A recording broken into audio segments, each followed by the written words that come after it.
a little bit to make sure we could see all the problems. So I wanted you to do 1 through 16.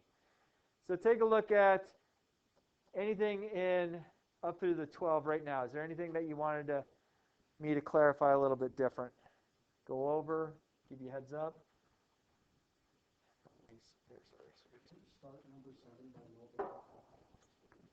Yeah, let's look at it. Well, I like that one. So we'll definitely hit number 7. Anything else off of up through 12?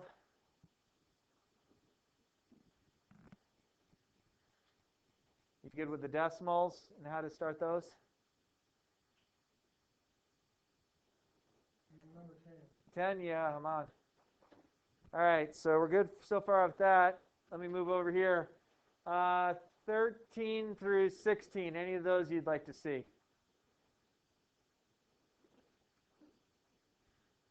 We good, 13 through 16? I like how it kind of tapers off at the edges.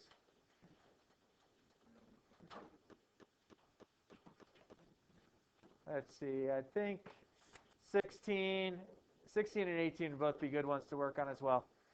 So let's take a look at those, make sure we feel good about it. Move up.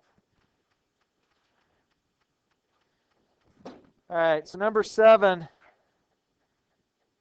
we have this problem. It says 3 and then parentheses x minus 1 over 2 is less than or equal to x minus 2. And we want to do number 10. 2.2, 3.1, x minus 5 is less than or equal to 3. 4.6 minus 6.1 x over 8. And then 16 x minus 3 over 4 is greater than or equal to 2x. And then I said, was it only up to 16? Up to 18? Oh, I don't need to do 18 because it was only up to 16. Sorry. So we'll do those couple problems, make sure we feel comfortable with them. There you go. All right, so problem number 7, a couple ways to look at it. I might feel that if you were to multiply both sides by 2, that's going to cancel that real quick, and that's going to leave me this, just your algebraic, less than or equal to 2x minus 4. Because I multiplied just by a positive number. If that had to be a negative, it would have definitely flipped over.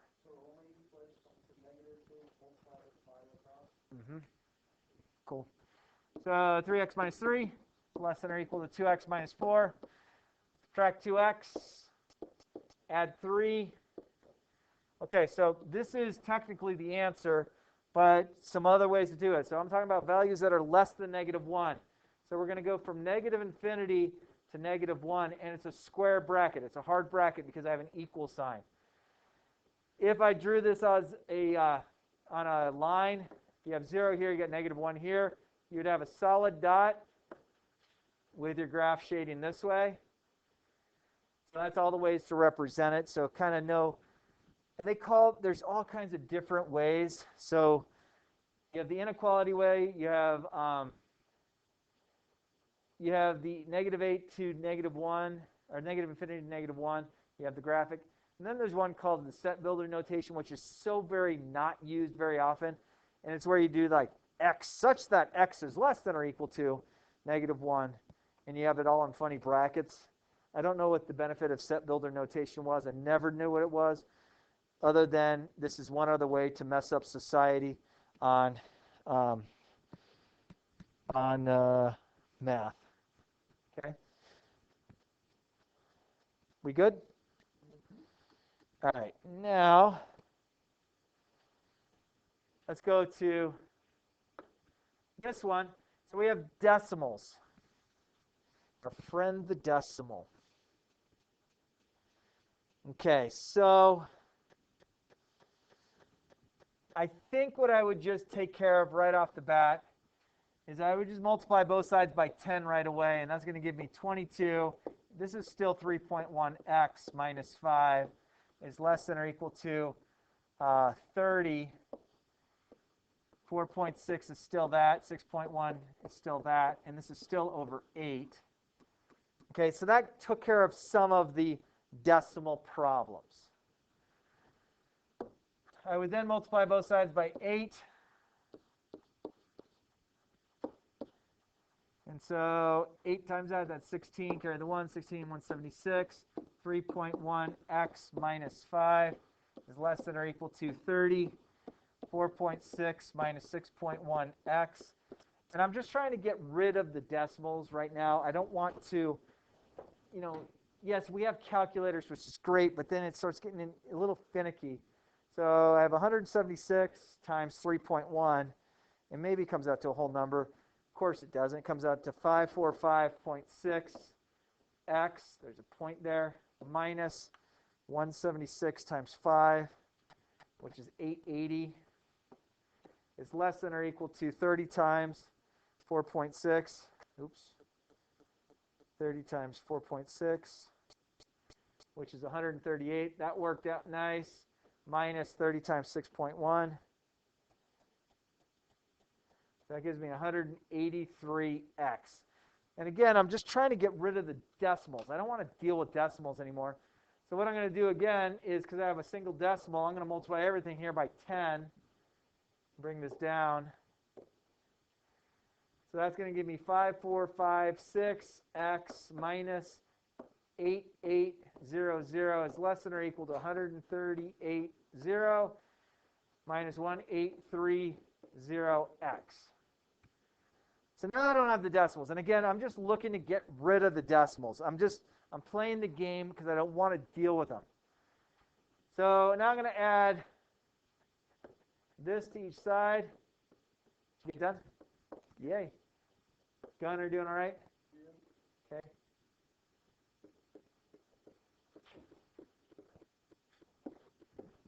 So 5456 plus 1830. So 7286x. I'm going to add 880 to both sides, or 8800 to both sides. Those cancel. Is less than or equal to 1380 plus 8800. So again, it's given us ridiculous answers, which is fine. Now I'm going to divide both sides by 7286. 7286, which is now going to give me 1.392. So somebody have the graphing calculator with them? Anybody? Jacob, you have one, right? Graphing calculator? Grab it out real quick, please. Because I don't want the decimal answer.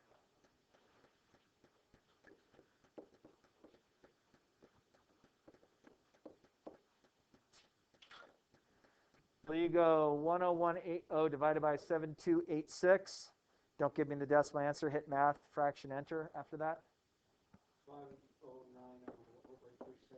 5090 over what? Over 3643. 3643. Okay, so that's your reduced fraction. So friends, again, that's just ugly. We're talking about values less than that, so that's from negative infinity to 5090 3643. Square bracket. Okay, what's the difference between having an exact answer versus a decimal approximate? But think of the far as the business way of thinking. Yeah. Okay. Think about money. If you have a decimal, you're rounding off. If you're rounding off, you're losing money. Agreed? If you have an exact value, you're not losing money. And a lot of people say, oh, but it's only like a little bit. So let's think about it like a really, really small company like, say, Starbucks. Let's say that someone designed a lid that goes on top of their container that costs 138 over 137. Exactly. And you're like, well, you don't really have that. But let's say that's what the exact value is. So 138 to 137 comes down to like 1.00729, keeps going and going. Or you could say 138 over 137. So let's say the company's like, let's truncate that to a partial of a penny. Well, then you have this. And you're like, well, it's not that much. The Starbucks, as a corporation, serve an ungodly amount of drinks every day. Yes. Yeah. And every day multiplied by every day of the year. Are you, as a large corporation, willing to say, you could shave off a penny here, shave off a penny there, shave off another penny here or there? Because you start shaving off a penny here and there, and you sell hundreds of millions of drinks, hundreds of millions, as far as a penny goes, means your company is losing $1 million a year on something silly. Okay, one of the airlines many years ago, now they don't do this anymore really that often unless you have like a really long flights. But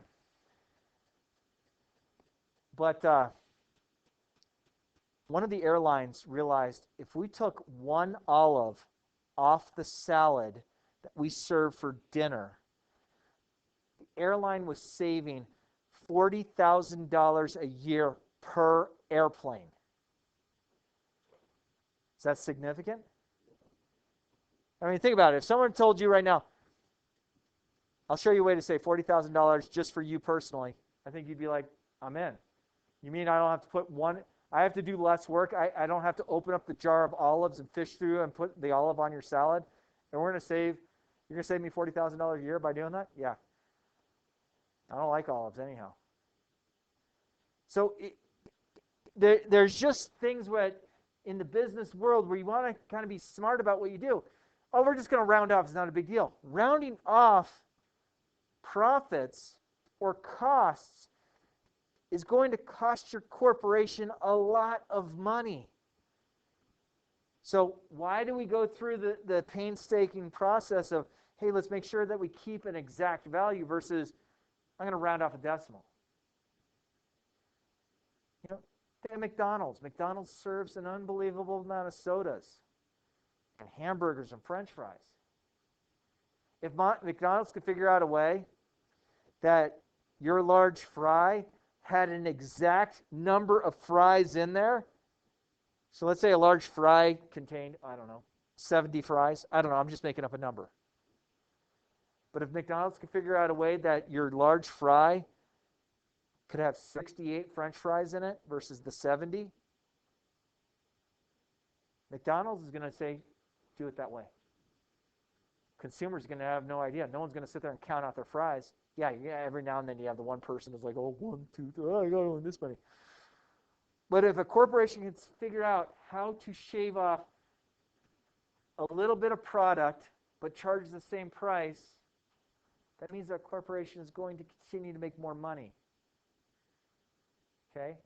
I think one of the biggest rip-offs out there, you have the 12-ounce can of soda, aluminum can of soda. You ever go to the store and you see the 8-ounce can? Like, that's pathetic to me. Like, if I'm going to drink a can of soda, like, I want the 12 fluid ounces. Oh, here's an 8-ounce can. Oh, thank goodness. If you go to the store, the 8-ounce can actually costs more than a 12-ounce can. It's like, oh, but it's nice. People don't always want 12 ounces. Who? I don't like soda like that. Well, I'm not a big fan of soda, but don't get me wrong. If I go over and they have the self-serve fill up your own ice cream. Oh, I'm going crazy. Yeah, I can balance. Man, here's my ice cream. Here's my ice cream. I'm bringing it back to the table. And it's in that little tiny bowl this big. And of course, my wife will be the one going, "Are you sure you needed that much ice cream?" Well, I thought if I had much more, it'd fall on the floor.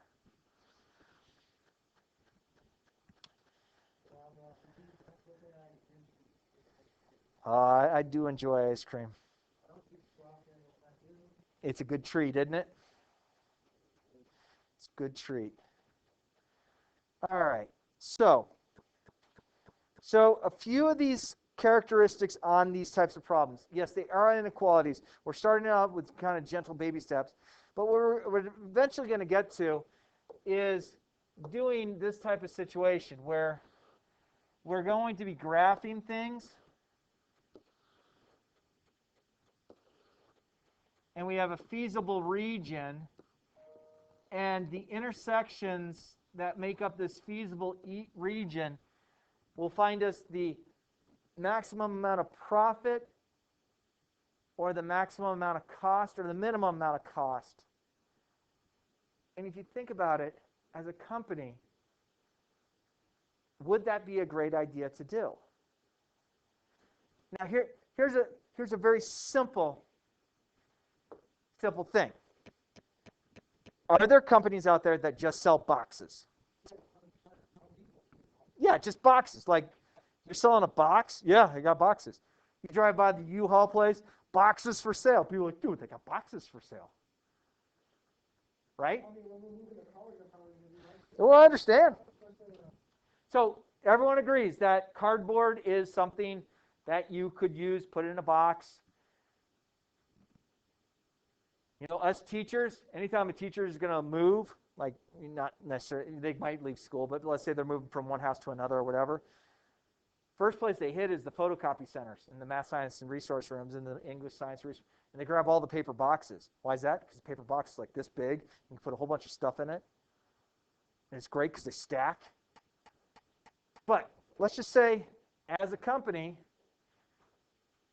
you are going to be producing boxes. And let's say you are going to buy this cardboard, and you have a cardboard folding machine that will make you a box. Okay? Now, if any of you work in the pizza industry, boy, I tell you, hey, put boxes together. Yeah, that's like the best job ever, especially when you get the cardboard paper cut. Yeah. But let's say you're in this industry and you realize that you can buy these rectangular pieces of cardboard that is a flat piece of cardboard. If you need boxes, go to a liquor store. I'm not lying. I'm with you. I'll break boxes for like 30 minutes at a time. But let's say you were to make a box because you don't want your Jack Daniel's boxes going to the elementary school. No, we fold them up, break them. No, I just kidding. So let's just say you are selling these boxes, and this company wants to have their logo on the side. So you're going to charge the company this logo. But here's what you're going to do. You're going to make a couple of cuts in this cardboard. You're going to make a square cut in each of the corners. So what happens is these corners are now gone. This is now waste product. It's gone. But then I can fold up the sides to where I create myself a box that doesn't have a lid yet, but I have a box. So there is a way that you can figure out the maximum amount of volume of this box just by looking at this. So does my shape make sense? This shape here? So think about this. If this is a cut of x by x of each of these corners, which means this is going to have a height of x. This distance right here is now going to be 20 minus 2x because I have x on each side of it. So 20 minus 2x is this side. This side right here, this part right here, is now going to be 15 minus 2x. So that's now going to be, let's see, that'd probably be this, 15 minus 2x. And then we have x.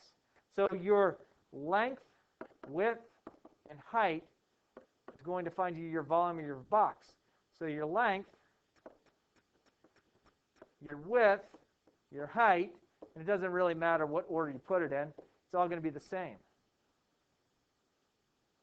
Well, if I do this math problem, let's go this way. Let's see if I can do this, see if this works out nicely for us. You never know. I might be trying new things, and things might not work as perfectly as you would want them. I'll let that start thinking. It's coming up.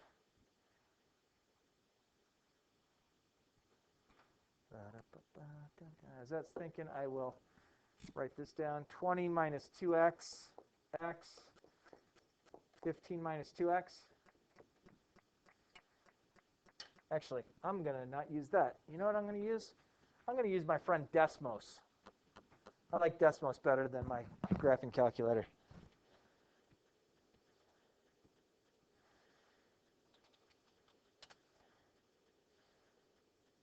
Wasn't that horrible what happened up in Boulder yesterday?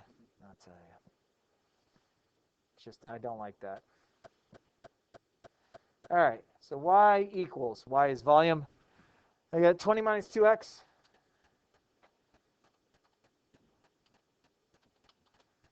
Times x. 15 minus 2x. Okay, so this is my equation. And let's make this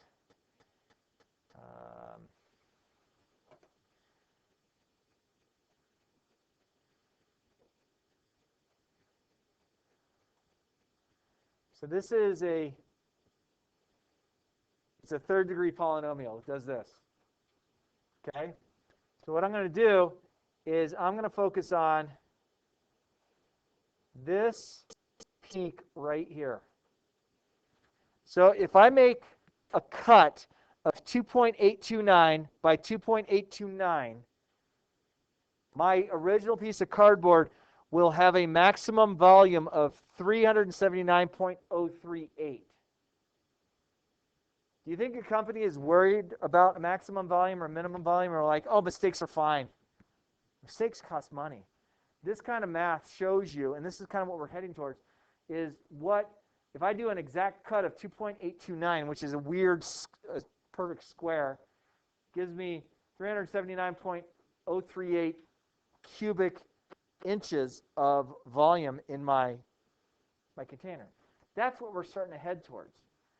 Okay, that's what this kind of problem is. So if this was 2.89, 2.89, 2.89, 2.89, so it means it has a height of 2.89. That gives us our maximum volume that this box could be. Okay, with the minimal amount of waste that we're cutting out of each of the corners. What can you do with those little squares out of the corners? I don't know. Maybe you take all of that and you have the Duraflame log company next door who just takes a whole bunch of cardboard and glue and other stuff and says, we're going to compress it together, put it in a log, we're going to tell people it cleans their chimneys. Do you think it's a coincidence that the cardboard manufacturing box company is right next door to Duraflame logs? No, they kind of already figured this out. Hey, that's true. Is it a coincidence? Is it a coincidence that the largest brewery in the United States, Anheuser-Busch, that each of the breweries down the street are hog farms? Because you know what the brewery does with their mash that they use to ferment the beer? They go feed the pigs. Yeah, the thing is, the pigs aren't being intoxicated by eating the mash. They're eating it going, oh, this is good. Goats could jump off that. Goats. But you think about how like things are being set up. It makes sense in a business aspect of why we should go with it. All right, so what I'm going to do is we're going to 17 through 40. All right, 17 through 40. I'm going to try and do this better than I did last time. But you never know. Could be using it without. I'm going to put these problems up. Give me a sec. Notes. Get out of there.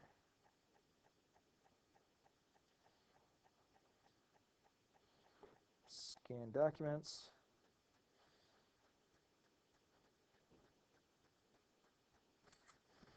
All right. Retake. Boy, I moved.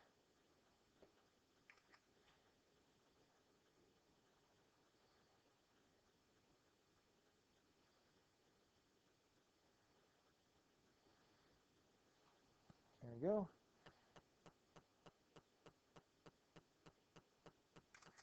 Nope. There we go. 17 through 40. Doo-doo-doo.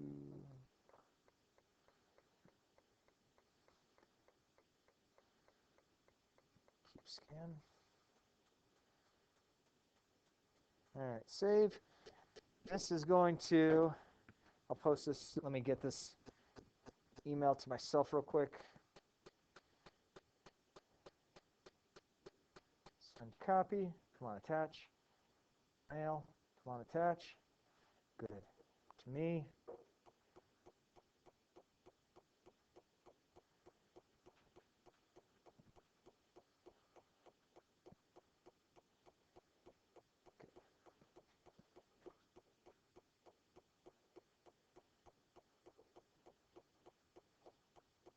I emailed it. Come on, where's it at? There it is.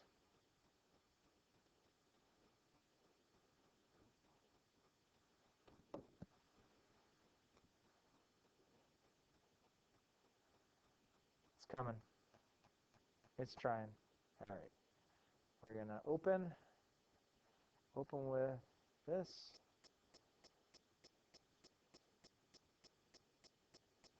Come on.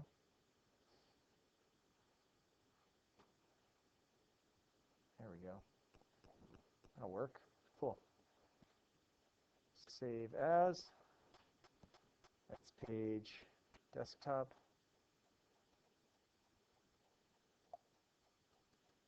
Page 302, 17 through 40. Save.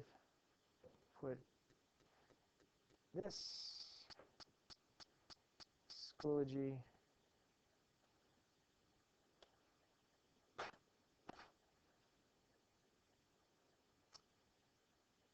And here it comes. Courses, Business Calc, week 11. Oh my gosh, you guys are going to be graduating here soon, aren't you? 8 weeks. Really? I'll miss you guys. I'm sure we'll see each other again, Mr. Shay. Yeah, baby. You know who I was having a conversation with the other night, kind of through Facebook chat? The Goobs. Matthew Gray Goobler. Criminal Minds. It's like, he actually kind of solicited me. I was just kind of like seeing whose birthday it was. I'm like, oh, whose birthday? All of a sudden, boing! I was like, I was on my computer. There's the Goobs. Hello, Mr. Stirrup. Huh. So I went and yelled at my daughter because she loves the show Criminal Minds. I was like, hey, come down here real quick. She goes, why, Dad? I was like, don't ask why. Just get down here. Hurry up. She goes, why, Dad? I'm like, okay. I said, meet me at the bottom of the stairs. Why, Dad? Just do it. Why? Because I asked you to. So all of a sudden, my daughter's like, that's the Goobs. And so she was chatting back and forth with him. So, kind of fun.